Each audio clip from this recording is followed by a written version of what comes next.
नमस्कार. आज आपण राखी पौर्णिमेनिमित्त नारळी भात करणार आहे.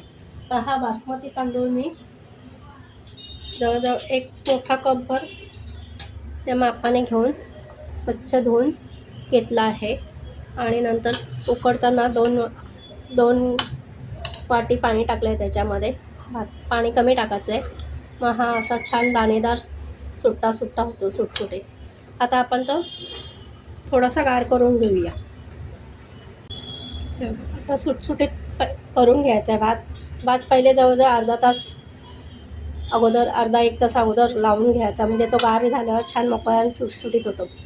आपण तांदूळ धुवून स्वच्छ 20 मिनटं पाण्यात ठेवले होते आणि त्यानंतर आपण कुकरला 2 वाटी पाणी घालून, पाणी थोडं कमी घालायचं, तेव्हा भात असा छान सुटसुटीत होतो.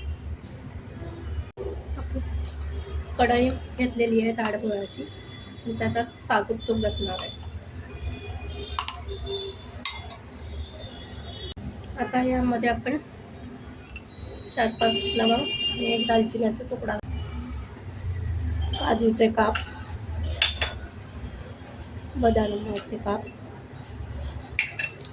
हे छान असे लालसर परतवायचे. मनुके घालणार आहोत.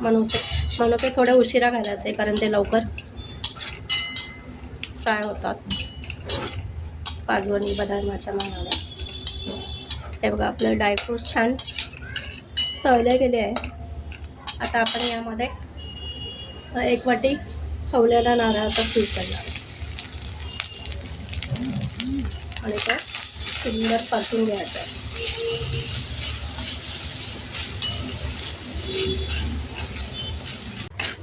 नारळाचा किसाचा पण सुंदर असा एक वेगळा सुगंध येतो ना, तसा यायला लागला. 1-2 मिनटं आपण परतून घेऊया. तुपात भाजल्यावर छान सुगंध येतो.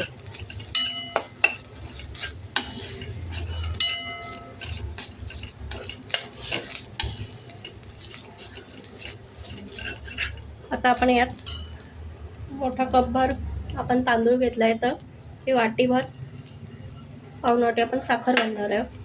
आणि साखर तांदळाच्या बरोबरीने असली तर ते नारळी भात छान चवीला लागतो. शक्यतो साखर बरोबरीने तांदळाच्या घ्यायची. आता या साखरेला पाणी सुटेल. 1-2 मिनटं आपण परतून घेऊया.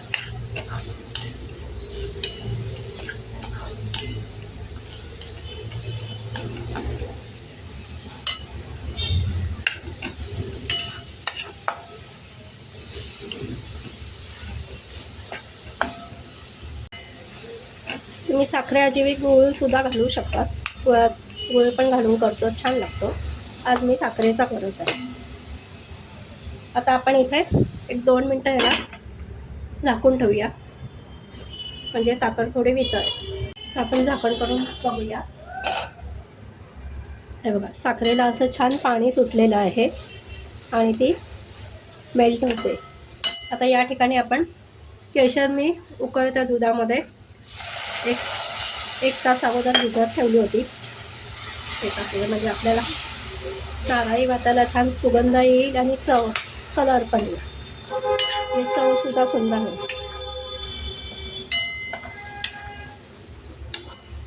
1-2 मिनटं आपण हे परतून घेऊ. आता आपण यामध्ये भात घालून घेऊया.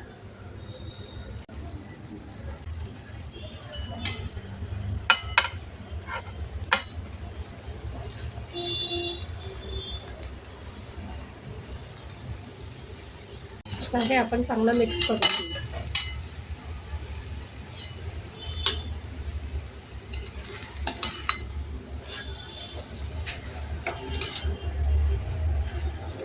सावकाश करायचं आहे कारण तांदळाचा दाणा लांब आहे, तो तुटला नाही पाहिजे.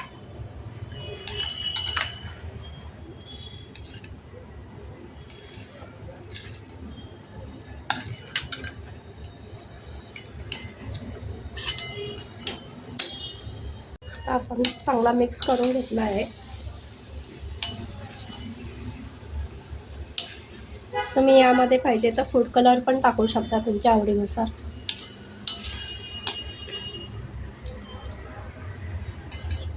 याच्यावर झाकण ठेवून 1-2 मिनटं मंद गॅसवर वाफ काढूया. आता आपण झाकण काढून बघूया.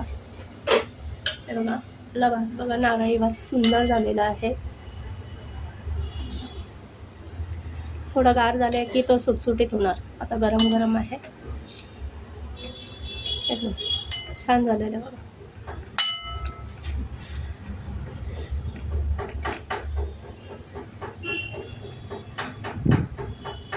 हे बघा, आपला भात बघा असा सुटसुटीत झाला. आता गार झाल्यावर नारळी भात.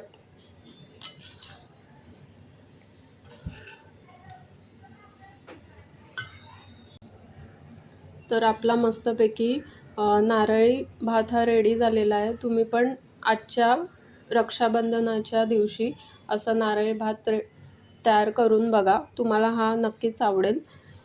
खूपच छान झाला आहे टेस्टला. तुम्ही नक्की ट्राय करून बघा. ही रेसिपी तुम्हाला आवडली असेल तर चॅनलला लाईक, शेअर आणि सबस्क्राईब करा. आणि आजच्या नारळी पौर्णिमेच्या तुम्हाला खूप खूप शुभेच्छा. थँक्यू.